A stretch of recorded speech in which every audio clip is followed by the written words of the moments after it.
Alrighty, hello everybody, and welcome to the latest Minds at Work community conversation. My name is Lauren, I'm the community manager here, and today I am joined to talk all things intranets by Mr. Jonathan Davies of Happio. Welcome, Jonathan.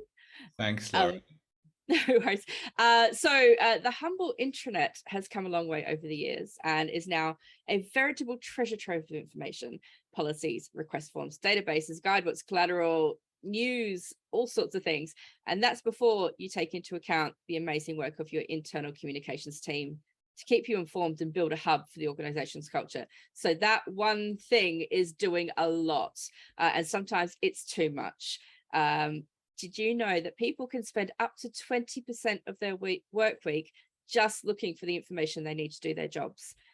That's crazy. So that's why I've asked Jonathan to come in. We're going to talk about how intranets have become even more important for belonging and engagement when working in hybrid and remote sessions, but also how you can achieve a workplace where information access is frictionless. The amount of information your organization is throwing at you is streamlined, and you don't feel so stressed and overwhelmed by how to find things. So welcome again, Jonathan. Could you maybe just start by telling us who you are and why you're here? Absolutely. Thanks again for having me, Lauren. So my name is Jonathan Davis. I work at Happio as the product marketing lead. I've been with Happio for about almost 4 years now. Full disclaimer, Happio is obviously an internet vendor. That's where the bulk of my knowledge comes from. But before I joined the dark side, so to say, I actually did internal comms. I worked with you, Lauren, many moons ago when we had... Yeah, exactly. When we had to build and rebrand an intranet based on SharePoint, and it was all quite difficult. And actually 2 jobs after that, I also ended up building and constructing my own intranet from a different kind of like a homebrewed sort of solution. Next to running all of the internal comms things, sending out news, targeting, making sure that the right people read the right messages, all of that type of stuff. And then I started to do more and more content marketing. So, still within comms, essentially, just more on the commercial side, let's say. And I've been doing that for a long while. And now I'm doing that more on the product marketing side within Happio. Because, very modern company, very modern position, let's say. I hadn't even heard of the position 3 years ago. So, yeah.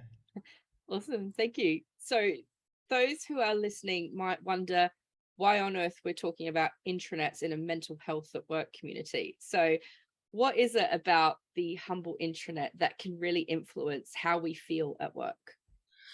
Okay, so when people think of intranet, a lot of them are going to think of what we used to call the black hole where information goes to die.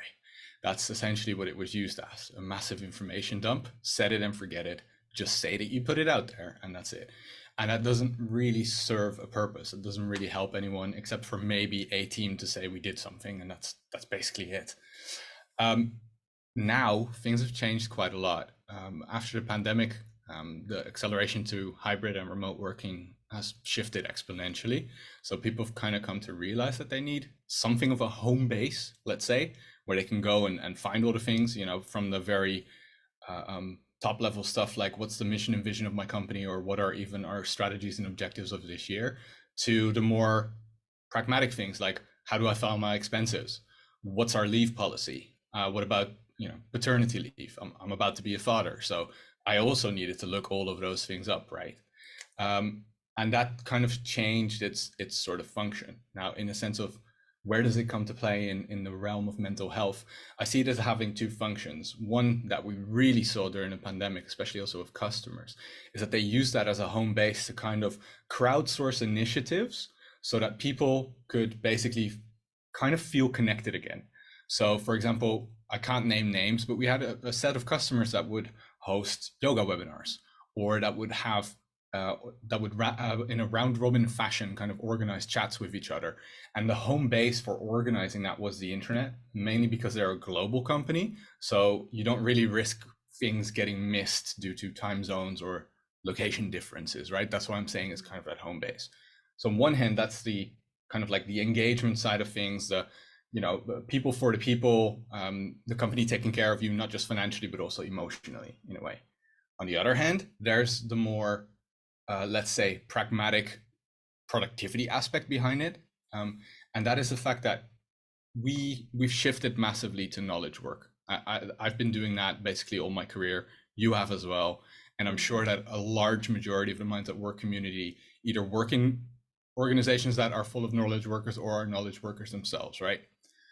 We know that that can be quite taxing on the brain, just like manual work used to be on the body. And one of the things that organizations need to be a lot better at is helping minimize distractions, making it so that people don't feel like they missed important information, because that can be a big stressor as well.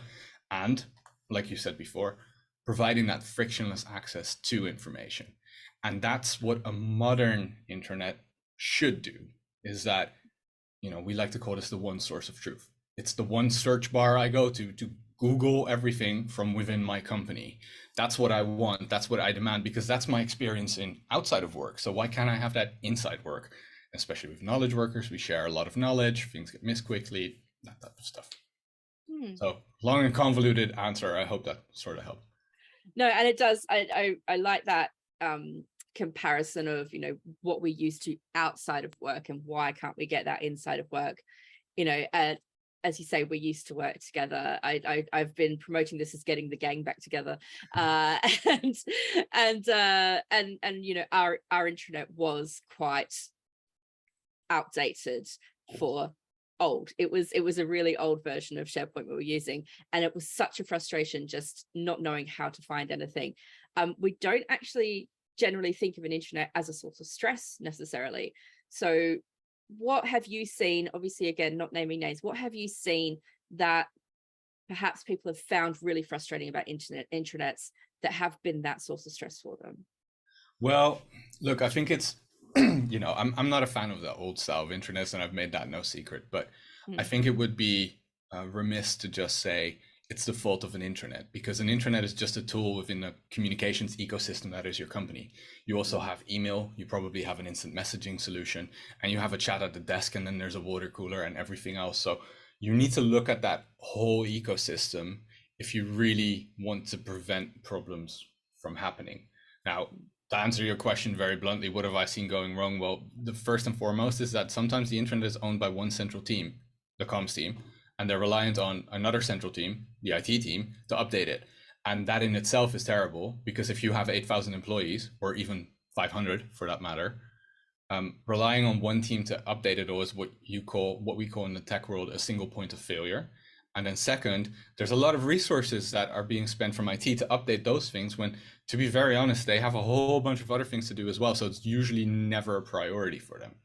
So the biggest thing that I've seen that creates that is because intranets aren't exactly friendly. And in my opinion, I don't believe that an intranet should be owned by a comms team. I believe that it should be owned by the organization, because it's an organization-wide initiative. If it's not, there's never any priority behind it, period, then it's just a comms tool. And there's no reason why departments can't own their own little space within the intranet. So I'll give you an example at Hapio. Our product team, when they're updating the product, will maintain a release log on Hapio. They'll update us about which features are going into alpha, into beta, which go into general release, and all of that type of stuff. And they maintain and update that themselves. They don't have a centralized comms team for that. We have a comms person who they will ask for advice to make sure that everything is clear and all that type of stuff. But that's what the role of an internal communicator should be. They kind of oversee, they kind of coach, they advise. And that also, let's face it, makes the job of an internal comms person a lot more fun than just send news by demand. But on the other hand, the product team are autonomous in how they do that. And every other team should be too. HR, IT, marketing, sales, you name it. And that's actually a really interesting approach. And I know that's how internal comms is really, really moving these days. When things do work like that, what sort of impact have you seen that have on workplace culture? Well, first and foremost, from an information access perspective, employees don't have to ask, where does something live? Because every team owns it. Every team owns their space within the intranet. Every team is contributing to that intranet. So all the kind of critical information is there. So I can search first and ask later. We call this shifting from a search to an ask, from an ask to a search culture. And that's huge, because it means employees are a lot more empowered. They don't feel, especially imagine a new joiner, right? I come in and I have to ask 85 questions to 200 different people every single day just to understand my new job. And that's very frustrating and demoralizing, and it can even be a source of I want to leave this company as an onboardee, which is terrible because it's very hard to find good talent, right? Mm, So just that frictionless sort of access to information on a cultural perspective can really help people feel a lot more empowered. And from a organization perspective, fact is that 20% a week that you spend searching for information gets reduced very significantly if you don't have to ask, where does this live? Again, I have that one search bar where I can find everything, right? That's the level that you want to hit. mm. And I guess, we are obviously talking about alleviating stress, making things more frictionless, really improving the well-being side of things. But if you wanted to get, as you say, more commercial about it, reducing that time searching obviously then has an impact on productivity, which helps to build the business case for people to bring in a better intranet system. Yeah. Absolutely, yeah. And then also just from the kind of mental health perspective, look, I've seen, especially during the pandemic, a lot of HR teams that have really great intentions and they want to organize those, mental health webinars or yoga webinars or whatever. And that's great, but you're limited to what one central team can do. What if you have a space where people who maybe have gone through a burnout before can contribute their own, I don't know, articles or videos or tips on how to prevent that from happening? Mm, Also from a mental health perspective, it changes. So your entire culture is more collaborative, not just focusing on work, but also collaborative kind of well-being. mm. That's a really great point, actually. Yeah, thank you for raising that. So just a few more questions, if I may. I know you've done a stack of research recently for some of Hapio's reports. Is there anything interesting that you can share about the emerging intranet and internal comms environment or ecosystems, you said, that you can share?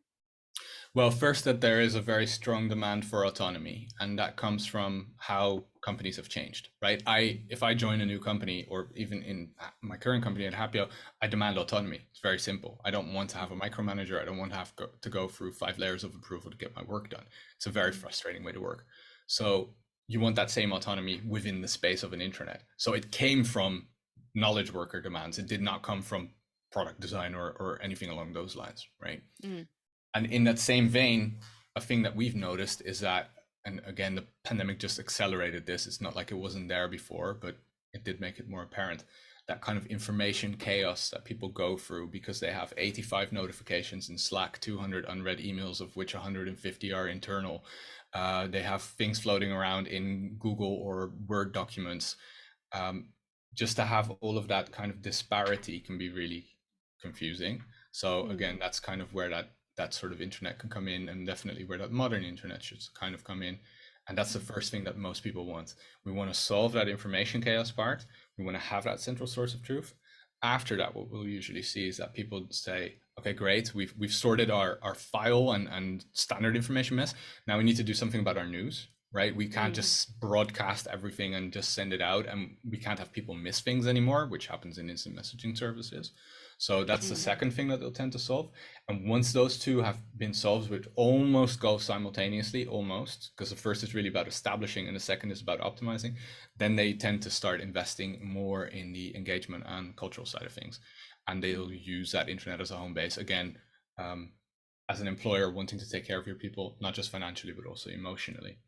mm. Awesome. That's really interesting. Um, I have one more question, but before I ask that, perhaps we do have a few people listening live. Did anyone in the room have anything that they wanted to ask Jonathan, based on what he's been talking about already? Give it a few seconds. I got one. Oh, go for it, Tim. Hi, Jonathan. Good to meet you. And really interesting. Thank you so far. Really good. I'm scribbling notes. That's why I'm looking down. So my experience is obviously a lot less than yours, but one of my questions is around, the point around giving people ownership, which I completely agree with. So giving teams ownership of their own information, because I've seen some of the things you've described as well, where it's controlled centrally and it just dies and it's absolutely useless. The plus of that is obviously all the stuff you said. One of the risks, though, in my experience, is that you can create chaos by giving people the freedom to do things however they want, which makes it just as hard to find anything as it would be if it was just controlled by someone else, right? So I guess kind of leading question, because my experience is that structure is a part of it, some sort of guidance structure, you know, something that helps people to work within a framework. So I'm interested in what your views are on that, because for me that's a really important part of giving people something that they can actually use. Yeah, great question, by the way. So something that I'll always advocate, if you go the transparency route, like, you know, you can do two things on there's many more options, but say roughly black and white is full transparency or absolute control. And then there's usually some sort of middle ground that you need. Now, if you want to go more towards that transparency side, it means exactly giving people a framework, kind of empowering them, not controlling them, because that's the opposite of what transparency does, to create their own content without them having to wonder, am I doing it right? Because usually in organizations that will allow for that full transparency, that's the first thing that people will be wondering by themselves. That means one of the things that I always advocate for is a communications protocol that very clearly just says, listen, if you want somebody's immediate attention, you need an answer within 2 hours and it's just one person, use your instant messaging solution. If you want to share an article or a piece of knowledge that you've gained that doesn't need immediate attention, but can be beneficial to the company, post it on the internet, for example. So just telling people A goes to B, C goes to D, and giving them those boxes to sort of work in. And from there on out, you'll tend to see that go. Another thing is that, you know, obviously some organizations are very, very large, in which case it's quite possible to designate one person within that team who already should own part of the space on your internet to essentially kind of act as a moderator, because the way that content is posted will also be boxed in by departments, usually speaking. So that means that there's at least one person from the department maybe blocking an hour in their calendar a week just to have a look to make sure that everything's sort of on topic. That's something that you can do, in my experience, if you want to go the full transparency route and you have a really, really clear way of communicating this goes there, that's all you need. And really, that's when people take their responsibility and just do it themselves. It's almost like a self-governing system, because at the end of the day, you hire really smart people to do things. You don't really want to tell them what to do all the time. And, you know, why would you hire people that you don't trust? That's also the other aspect of it. Yeah, that's brilliant. Thank you. And you've just triggered another thought, which I know I'm trying not to hijack Lauren. Sorry, I can see. Get on with it. Just one thing, which I don't know if it will come up, but you mentioned culture, and again, my own experience with this. What was it you said? Search first, ask later, right? So one of the things that I've experienced is those behaviors of asking are quite entrenched, and the role of leadership is quite significant in my experience in that as well. So to be more specific, there's a client that I worked with a couple of years ago where they wanted to move to a space where they had all their projects in one space on the internet with a standard structure, and we were helping them with that stuff. The problem was that every time anybody wanted to know something, they didn't go there, because they found out that if they just asked, which is what they'd always done, they got their answer anyway, right? So one of the changes that was needed was a behavior change in the leadership team to go, you know, when people ask you for stuff, you need to point them to the internet. It's really obvious when you say it out loud. You need to point them to the internet because it's all there. And until you do that, they're not going to use it and it's going to die. So I had to go through a process of getting them to realize that they're actually making the problem worse by being what they thought was helpful and giving people answers. Because actually the things that needed time and energy weren't the things that were on the internet. They were the more complicated things, the more urgent things, like you said a second ago. So for me, that was quite an important part of it as well. So it was quite interesting. I've seen that happen many times, for sure. And again, that communications protocol will come in and definitely help. And on the other hand, it's also a matter of, if your solution is so easy and so user-friendly that it's frictionless to use, then it might actually be quicker to search for it yourself than it is to ask a colleague. And that's also a matter of meeting the employee where they actually are and how they behave and how they work. Because I agree, there's always some degree of, hey, but did you try searching that first, that you will need to do, and that's okay, that's acceptable. But if it's still like that 4 or 5 months after you have your solution deployed and you have it filled out with beautiful pages and content and all that stuff, then there's a larger issue at play. And I would start to look at, well, is this actually are we actually helping people to access it in a way that they expect to access it? Awesome. Thank you for that, Tim. I could see you furiously scribbling notes, so I thought you might have some questions. Jonathan, is there any one thing that you wish people knew about intranets? Anything that they might not realize? Interesting. Yeah, well, I guess yes. It's not necessarily just a place where you go for some internal news or to search your HR policies. If you use it right and you do give people that kind of frictionless access to information, you're not just creating a culture where searching is not an issue anymore, and where people feel a little bit more empowered, and where things like mental health initiatives in the company are a lot more visible. You're also creating, in a way, in a utopical fashion, a competitive advantage, because you communicate faster than your competition does. You have your house more in order, so that if changes happen in the market, which, you know, and usually in knowledge working companies will happen quite frequently, because communication flows up and down and it's quite streamlined, you can react to that faster and in a more organized fashion than a company whose internal communications and their internet is a mess. And that's definitely where we've seen certain clients wanting to, you know, that's their ultimate vision of where they want to take their entire internal communications function. So not just the internal comms team, but everybody communicating internally. Awesome. Any closing thoughts for us? Sorry, that's a really short question.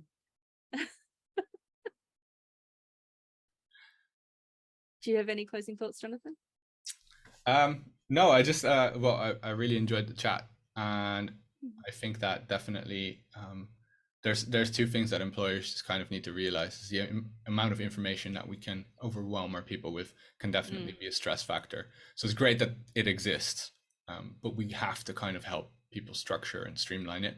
And then on the other hand, you know, don't forget about other things. You're not just there anymore to help take care of people financially. There's also a certain amount of emotional care that people expect from employers now, which is logical because you spend a very, very big portion of your life and of your week at work. So I'd like to at least enjoy what I do. Absolutely. All right, well, thank you again. I guess if people want to find you, you're out there on the usual social channels, aren't you? LinkedIn and whatnot. So can always find you there, or you are actually in the community as well. So yeah, feel free to tag him and ask some questions. But yeah, for now, thank you very much, Jonathan Davies, for joining us, and really great chat.